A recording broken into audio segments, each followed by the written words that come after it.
రాష్ట్రంలో శాంతి భద్రతల పరిస్థితి పూర్తిగా దిగజారిపోయిందని వైఎస్ఆర్ కాంగ్రెస్ పార్టీ యువజన విభాగం రాష్ట్ర అధ్యక్షుడు రాజానగరం మాజీ ఎమ్మెల్యే జక్కంపూడి రాజా ఆందోళన వ్యక్తం చేశారు.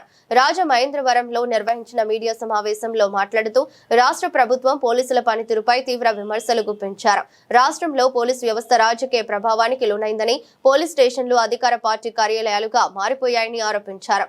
లోకేష్ ప్రకటించిన రెడ్ బుక్ విధానాన్ని పోలీసులు అమలు చేస్తున్నట్లు కనిపిస్తోందని విమర్శించారు. టీడీపీ పాలనలో లాకప్ మరణాలు పెరిగాయని, చట్టాలను తమకు అనుకూలంగా మార్చుకుని ప్రభుత్వం వ్యవహరిస్తోందని ఆరోపించారు.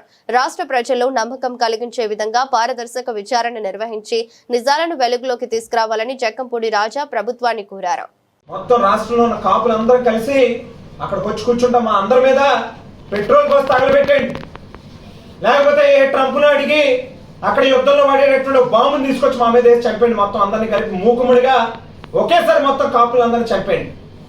ఇలా విడతలుగా నలుగురు చంపి, నలుగురు మీద కేసులు కట్టి, నలుగురినేమో కారులతో గుద్దేసి వాళ్ళు చంపేస్తా ఉంటే మీరేమో చేతులు ముడుచుకుని చంద్రబాబు గారు ఇంకో 15 ఏళ్ళు ముఖ్యమంత్రిగా ఉండాలి, 20 ఏళ్ళు ముఖ్యమంత్రిగా ఉండాలి.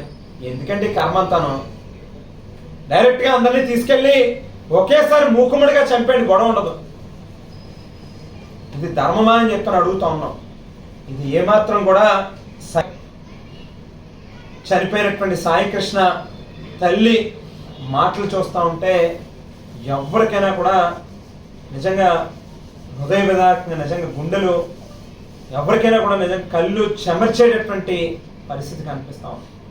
కానీ మీకెందుకు ఇవాళ కనీసం మీలో కొద్దిగా కూడా చలనం ఎందుకు రావట్లేదని చెప్పి అడుగుతా ఉంది. అతని మీద కేసులు ఉన్నాయని చెప్తా ఉన్నారు. ఏ కేసులో మీరు తీసుకొచ్చారో చెప్పండి, ఎన్ని రోజులు మీ దగ్గర ఉంచుకున్నారో చెప్పండి. 24 గంటల లోపు న్యాయస్థానంలో ప్రొడ్యూస్ చేయాలనేటువంటి నిబంధన ఉంది కదా, దాన్ని ఎందుకు పాటించలేదో చెప్పండి. పోనీ అత్యున్నతమైనటువంటి హైకోర్టు లాంటి న్యాయస్థానం మిమ్మల్ని తీసుకొచ్చి కోర్టులో ప్రొడ్యూస్ చేయమంటే ఎందుకు చేయట్లేదు? మీరు మీ ఎవరి నోట్లోంచి ఎందుకు మాట రావట్లేదు? ఖచ్చితంగా మనిషిని చంపేశారు కాబట్టే ఇవాళ మీ నోట్లోంచి మాట రావట్లేదు. నెల్లూరులో జరిగినటువంటి ఇన్సిడెంట్, అతనికి ఒక 50 లక్షల కోటి రూపాయలు ఏదో ప్రకటించారు, 2 ఎకరాలు భూమి ఇస్తా ఉన్నారు, లేకపోతే ఇంకోటి ఏదో చేస్తామని అన్నారు. ఈవేళ ఇక్కడ ఇదే సాయి కృష్ణని చంపేసి బేరసారాలు ఆడుతూ ఉన్నారు. వాళ్ళ మేనమావ దగ్గరికి, తల్లి దగ్గరికి పంపించి మేము 25 లక్షలు ఇస్తాం, 50 లక్షలు ఇస్తాం, మీరు ఈ కేసు గురించి మాట్లాడుతున్నారు. అంటే అమ్ముడిపోయేటటువంటి కులం కింద, అమ్ముడిపోయేటటువంటి సామాజిక వర్గము కింద ఇవాళ కాపులు కనిపిస్తా ఉన్నారా? కాపుల కుర్రలను చంపేసి మీకు ఎంత ఇస్తాం అంత ఇస్తామని బేరాలు ఆడతారా? మీలో ఎవరినైనా అదే పని చేస్తే ఇవాళ నిజంగా మీరు చెప్పేటటువంటిదే మీ సోషల్ మీడియాలో మీరు ఏదైతే ప్రచారం చేస్తా ఉన్నారో, ఆ సాయి కృష్ణ మీద కేసులు ఉన్నాయి కాబట్టి చంపేస్తామని చెప్తున్నారు కదా. మరి ఇవాళ మీ తెలుగుదేశం పార్టీ నాయకుల మీద ఉన్నటువంటి కేసులు చదువుతాను ఒకసారి. చింతమనేని ప్రభాకర్ గారు, దెందులూరు శాసనసభ్యులు, 90 కేసులు ఉన్నాయి ఆయన మీద. పులపర్తి వెంకట మణిప్రసాద్ గారు, చంద్రగిరి నియోజకవర్గం, 31 కేసులు ఉన్నాయి. జేసీ అస్మిత్ రెడ్డి గారు 28 కేసులు ఉన్నాయి. ఎన్ అమర్నాథ్ రెడ్డి గారు పలమనేరు 24 కేసులు ఉన్నాయి. ఎరపతినేని శ్రీనివాసరావు గారు గురజాల 22 కేసులు ఉన్నాయి. కందికొండ వెంకట ప్రసాద్ గారు కదిరి 21 కేసులు ఉన్నాయి.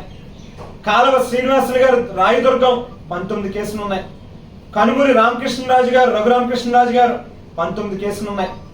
నారా చంద్రబాబు నాయుడు గారు ఈ రాష్ట్ర ముఖ్యమంత్రి 19 కేసులు ఉన్నాయి. గోనుగుంట్ల వెంకట శివసేత రామాంజనేయులు గారు వినుకొండ 18 కేసులు. చల్లా రామచంద్ర రెడ్డి గారు పొంగనూరు 18 కేసులు. దామచల్ల జనార్దన్ రావు గారు 18 కేసులు. నారా లోకేష్ గారు 17 కేసులు. సోమిరెడ్డి చంద్రమోహన్ రెడ్డి గారు సర్వేపల్లి 16 కేసులు. మరి వీళ్ళందరినీ తీసుకొచ్చి చంపేయచ్చుగా? వీళ్ళందరినీ ఏ పోలీస్ స్టేషన్లో తీసుకొచ్చి గోళ్ళు లాగేసి, లేకపోతే బట్టలోడు తీసేసి, ఇష్టానుసారంగా కొట్టేసి చంపేయచ్చు కదా పోలీస్ శాఖ. ఎందుకని వీళ్ళని ఎవరిని ఏమి చేయరు అంటే తెలుగుదేశం పార్టీ వాళ్ళు అయి ఉండాలి. వాళ్ళు కాపులు కాకుండా ఉంటే అంతే వాళ్ళని ప్రొటెక్ట్ చేస్తాం, వాళ్ళ మీద ఎన్ని కేసులు ఉన్నా పర్లేదు. అదే కాపులైతే గనక పెచ్చన కొడుకులు కాపులు కాబట్టి అమాయక నా కొడుకులు కాబట్టి పవన్ కళ్యాణ్ గారి వెనకాల వెళ్ళి ఈవేళ ఈ రకంగా గోలు తీయించుకుని కొట్టించుకుని సిగ్గుండాలి, మనకుండాలి నిజంగా కాపులకి. వేళ ఏం జరుగుతోందో ఒకసారి గమనించండి. ఈవేళకైనా కళ్ళు తెరవండి. ఎందుకు మాట్లాడు పవన్ కళ్యాణ్ గారు?